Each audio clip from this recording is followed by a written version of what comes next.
Hello everyone and welcome to the Canadian Redneck channel. My name's Dave and today we're going to be rebuilding a Ford 8N engine.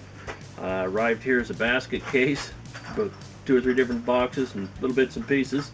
So I guess we'll get started and show the operation. First thing we're going to do, the engine's all apart, pretty much apart when it got here. So we'll roll it upside down, knock the sleeves out, and get rolling along. The sleeves push out from the bottom out through the top. We have some of these, basically for lack of a better word, especially since we're in Canada here, we call them a puck.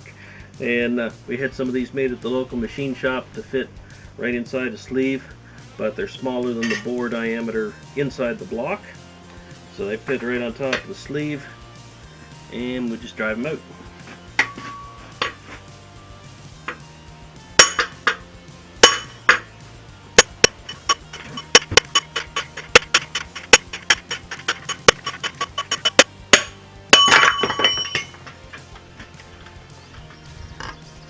The sleeves on these engines have a small shoulder at the top, goes in from the top side. There's 2 different thicknesses of sleeves to these engines. It could be 40 thousandths or 90 thousandths of an inch. So the first thing to do when you pop a sleeve out is to measure it, and so that you can order your new parts. These ones are measuring right around 70 thousandths of an inch. Well, they certainly don't grow, so we know that it has to be a 90 thou sleeve. So there's been a bolt broken off, one of the oil pan bolts broken off in the block. There's enough sticking out, we can thread a 5/16 knot on it, and we're going to try to weld that to the bolt inside and turn it out.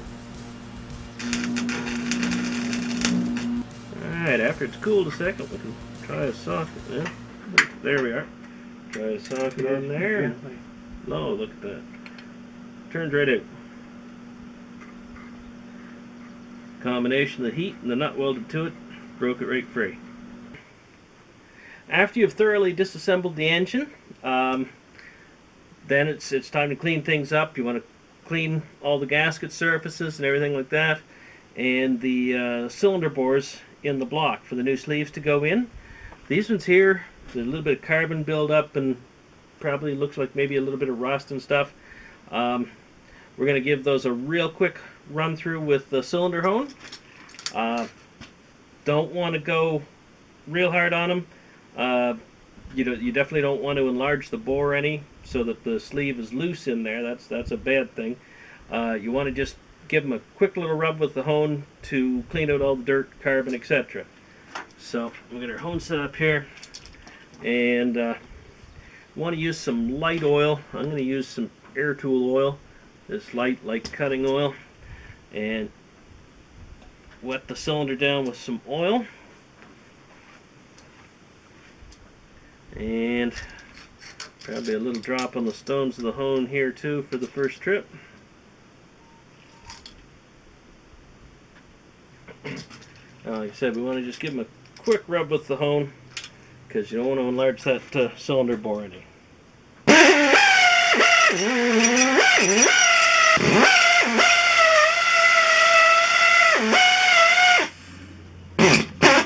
Alright, we'll give that a check. That should be lots, I think. So you run your rag down through and clean all the dirt out.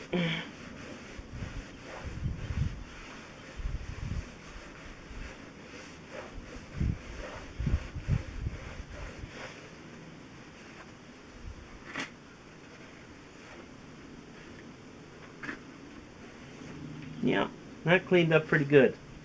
Hasn't got all of the rust removed, but like I said, you don't want to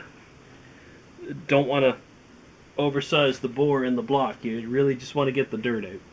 And I mean, there's a little bit of light pitting and stuff in there.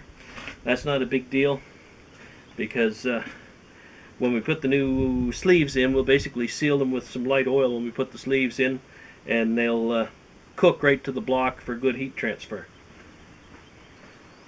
Okay, now we've got all the gasket surfaces cleaned up and the cylinders honed out.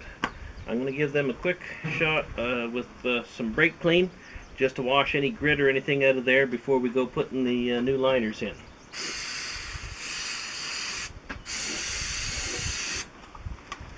Give them a shot of the brake clean.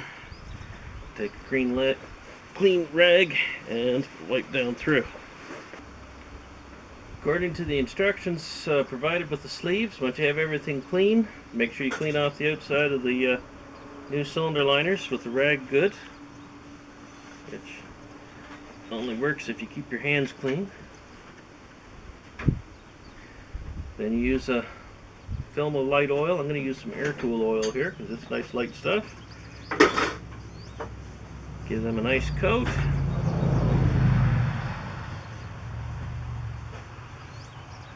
And you slide them in by hand. Oh, gotta get them square. There we are. Start it. Yeah, there we go. Slide them in by hand, and then you use a hammer and a block of wood to drive them in, which are my kind of tools. And then you use a rag to keep any dirt from this block of wood from getting into stuff. So I put a rag over the sleeve to keep things clean, and then carefully tap it down in.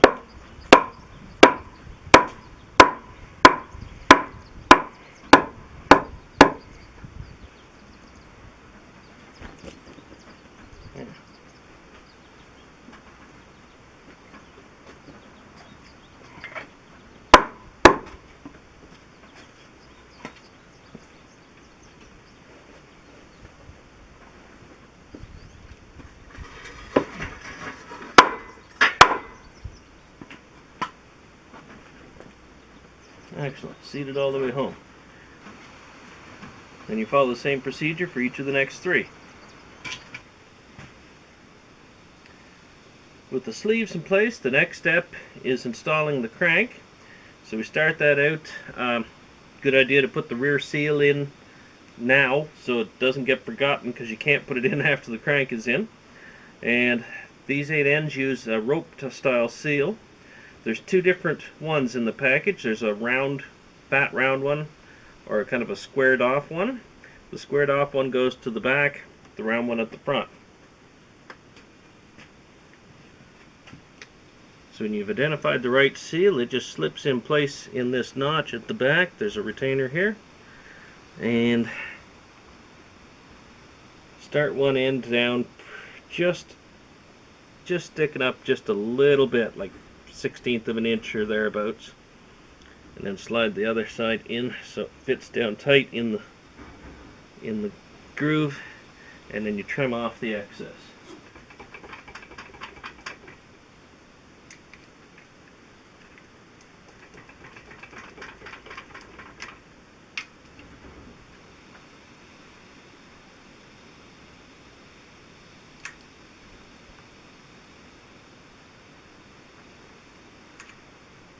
And all these extra little hairs that stick off of it.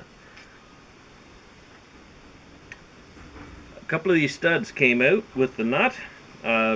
Best idea is to get the nut off the stud and get the stud secured back in the block. That way you'll get a proper torque reading when you torque things down.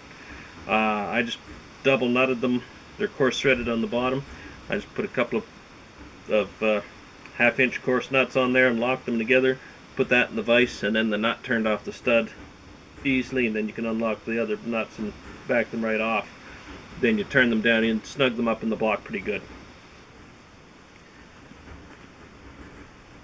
We put the bearings in for the crank now. Make sure all the surfaces are good and clean.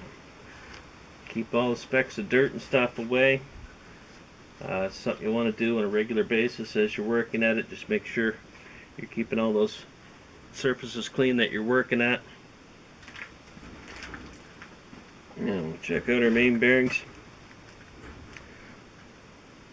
On these engines, the thrust bearing goes in the middle. These are the style that have the thrust bearing built into one of the main bearings.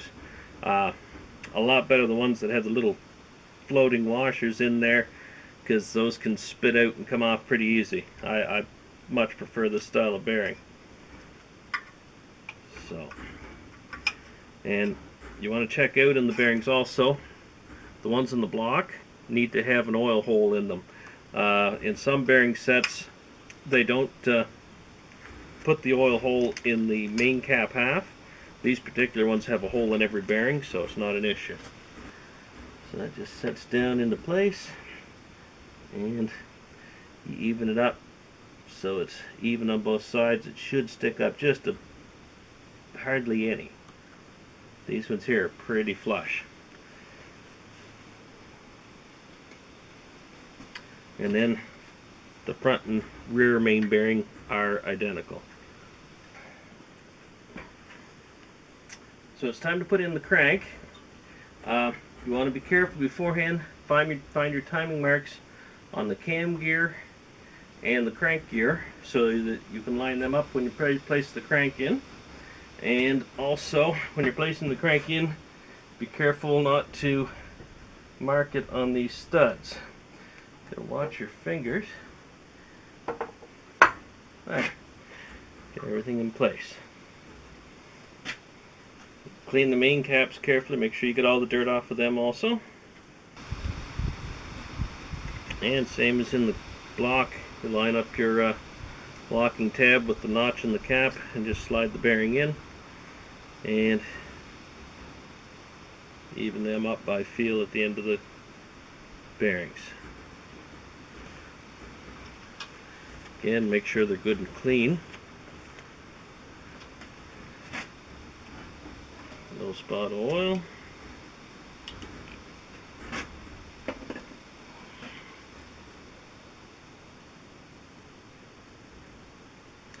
And your bearing locks go together, in this case away from the cam.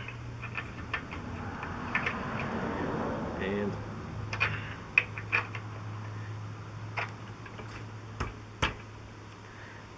there's also an arrow on the main cap pointing towards the front of the engine.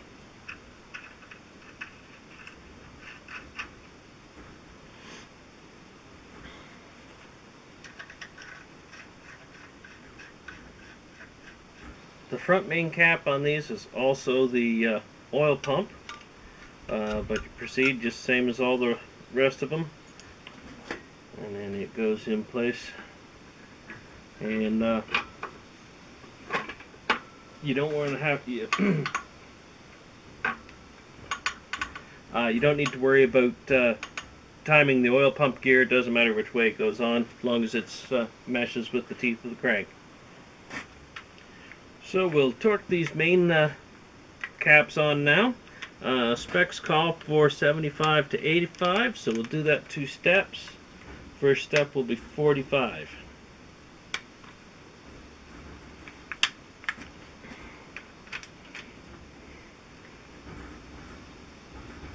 There we go, which isn't a lot of pressure. There we go. So now we'll kick her on up to the 85 and tighten them all up again.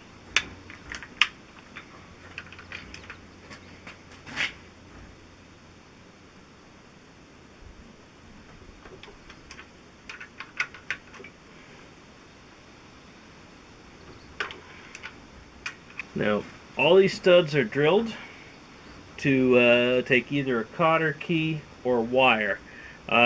I like to use the wire. It loops them together. A cotter key will hold the nut to the stud, but it won't hold the stud in the block. If you use wire and loop them back and forth between the two studs, if one of the studs does become loose for some reason, it'll only turn so far before the wire catches it. And so this is the stuff I use. This is just regular 18 gauge annealed mechanics wire.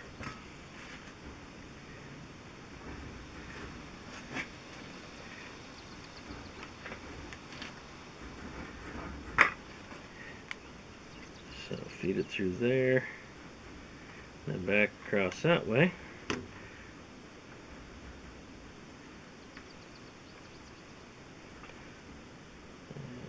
Bring that back across like that, and it makes like a figure 8 across the caps. Snip the wire off there.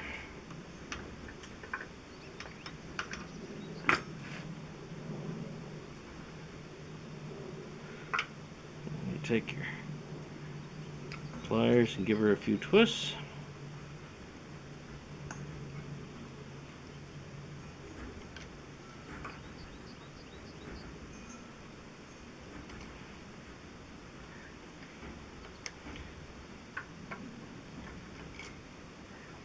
Carefully cut off the excess. Make sure you don't drop the ends down inside anywhere.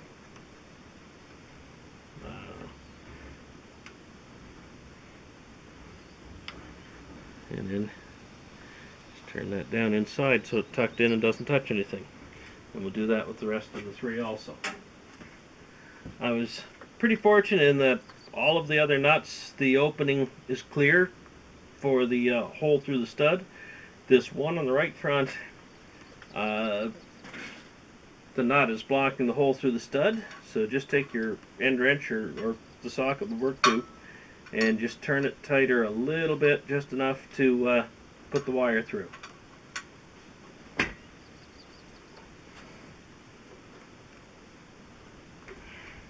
Doesn't take much. So now we take the old pistons off. You can see this one here was stuck and rusted and pretty cruddy. That's why we got to rebuild it. And a couple more here that had broken rings and really chewed themselves up. So anyway, pull out the lock for the wrist pin. If you can get a hold of it. There we are.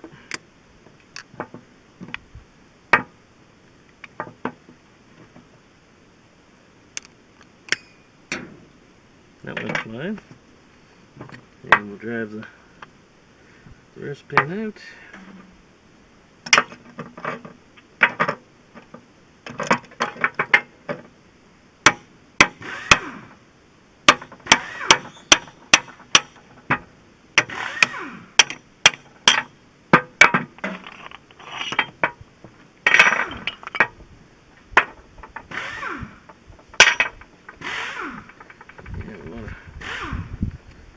Clean this up good.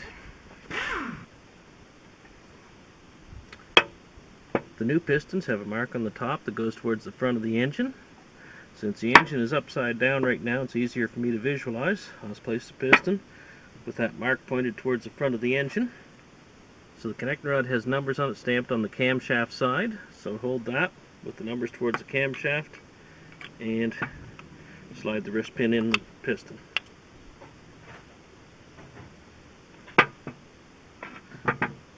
And the locks go in.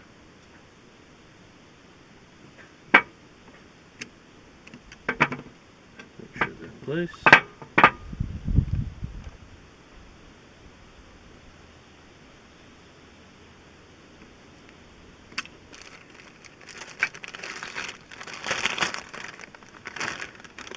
Piston rings come conveniently marked in a set 1 through 4, 1 being the top.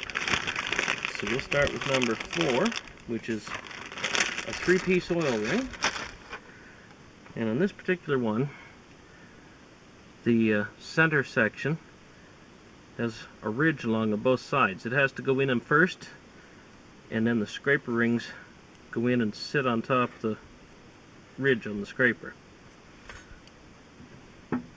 Being the 3-piece rings are a little bit more flexible, a little more forgiving, so you can put them on from the bottom. Just carefully work them around the connecting rod. And put the first of the scraper sections towards the top. Make sure that that other section stays inside. There we go. Now, the center section is a little bit on the long side. It wants to try to creep up past each other. You keep an eye on it. And then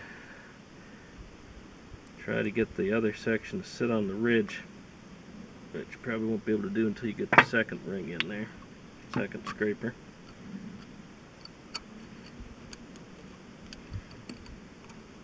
The third ring is a 1-piece cast oil ring. We'll put it on from the top, Okay, set it on the top, carefully spread it with your thumbs, and work it down into the groove. On these rings, there doesn't seem to be any mark to say which way is up. They would seem to be the same. Your number 2 ring has a dot on it. That goes towards the top of the piston. And you do the same as with the oil ring. You just set it on top and spread it around over the piston and work it down into the second groove.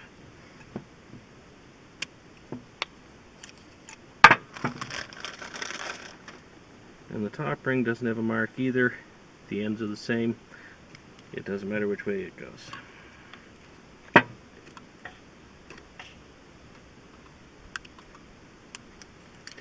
And you just do the same for the other 3 pistons.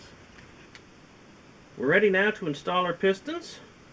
So we'll clean out the cylinders really well, and we'll oil them. And we start with the crank with the journals for number 1 and number 4 at the bottom of the stroke, so we have as much room as possible to slide the pistons in, the connecting rods in, without damaging the crank.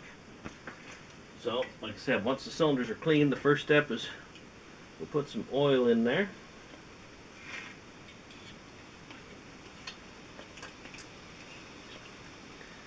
Make sure we got a good coat in there. We don't want the gap on the piston rings being all in the same spot, so we stagger them. You don't want the gap being directly parallel with the connecting rod on either side either. There we go, so we stagger them around the piston. And we use our piston ring compressor to tighten the rings against the piston so it'll slide into the cylinder.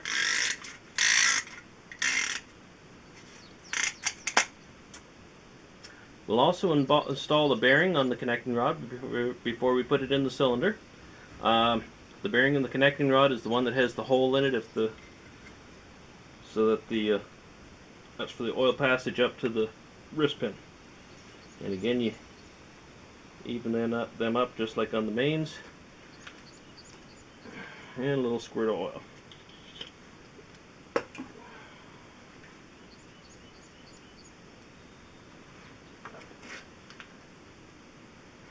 Find your mark on your piston, goes towards the front of the engine, and carefully slip them into the cylinder.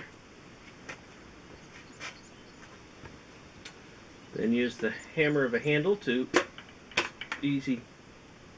lightly tap them into the bore. See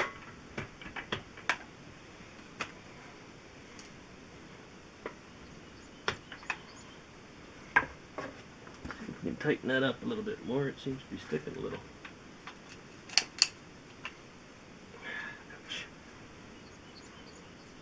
There we go. Excellent. Once the piston is in the cylinder, we push that down just a little bit more so we can reach it at the bottom and bring it around the connecting rod journal carefully so we don't mark the crank. We then place the other half of the connecting rod bearing in the rod cap. Line up the ends again. Another little splash of oil.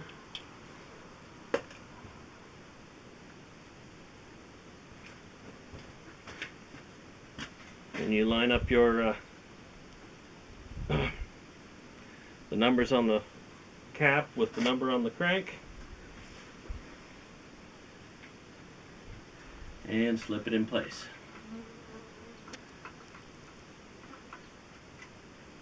Once you slip the cap in place, you can just lightly tighten it by hand. With the first piston in place, you just repeat those steps for the next 3. It's time to torque the connecting rods now. The specs I have call for 35 to 40 foot-pounds, so I set the torque wrench for 40, and we'll tighten them up. They're already just snugged up a little bit with 3/8 drive. There we are. So it doesn't take a lot. Yeah.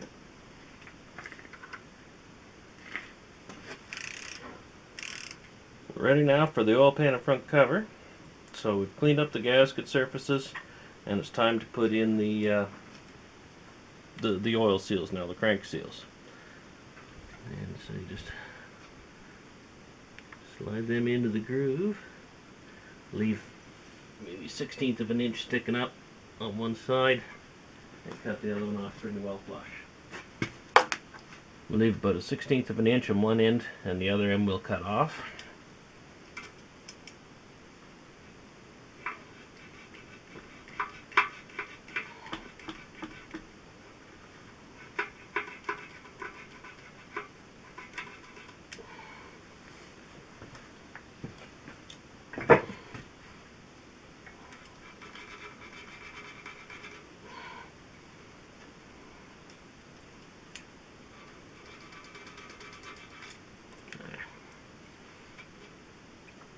That way when the two halves bolt together, it compresses it into the ring, into the groove a little bit.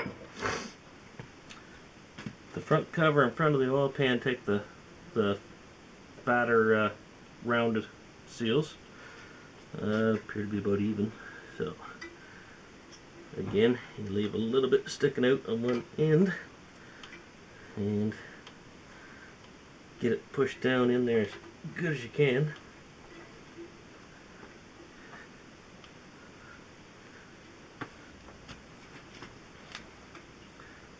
Doesn't leave a lot to trim off here, but we still want to square it up a little bit.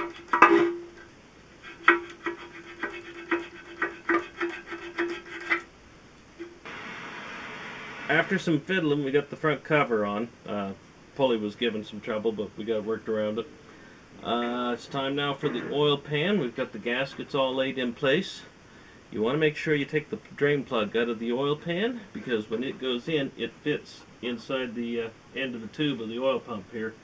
And trying to get the oil pan in place, you'd end up crushing the screen.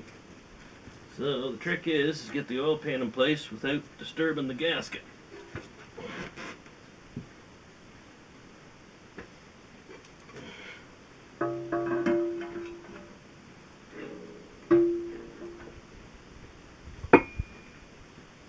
Seemed to work out pretty good, actually.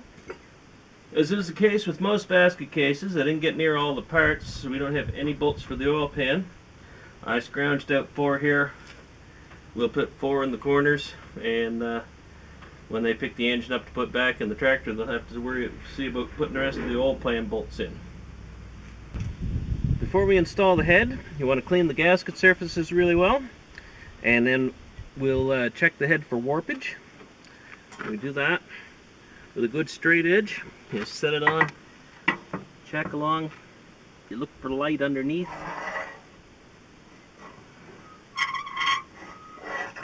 Check corner to corner.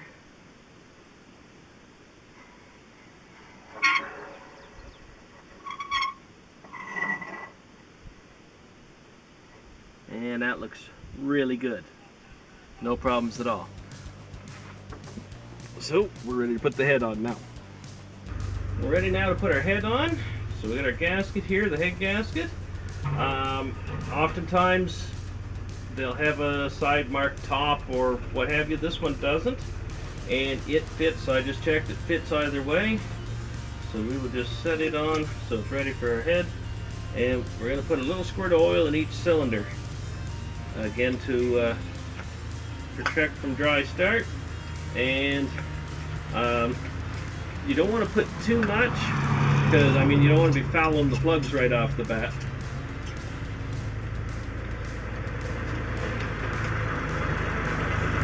Just enough it's going to go all the way around the piston and lubricate with the cylinder wall.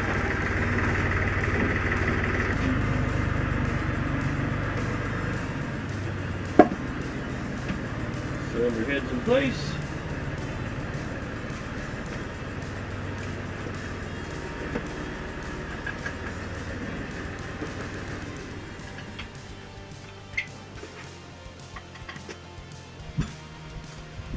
Normally we'd be torquing the head bolts now, but as with most of the rest of the stuff, we didn't get near all of them. So I'm just going to snug these up hand tight. He's got the must have the rest of them down there at his place, so he'll have to torque the head when he gets it home. So I guess that concludes our rebuild of an 8N Ford. That concludes my portion of the 8N engine rebuild. That gives you the basics, so you can rebuild the block now. They'll still have to put the manifold on, torque the head, the distributor, and that kind of thing. But we've got the engine in tip-top shape, ready for him to put back in his tractor. Hope you enjoyed the video. Hope you find it helpful. If you have any comments, put them in the comment section below. Like, subscribe, share. Have a great day.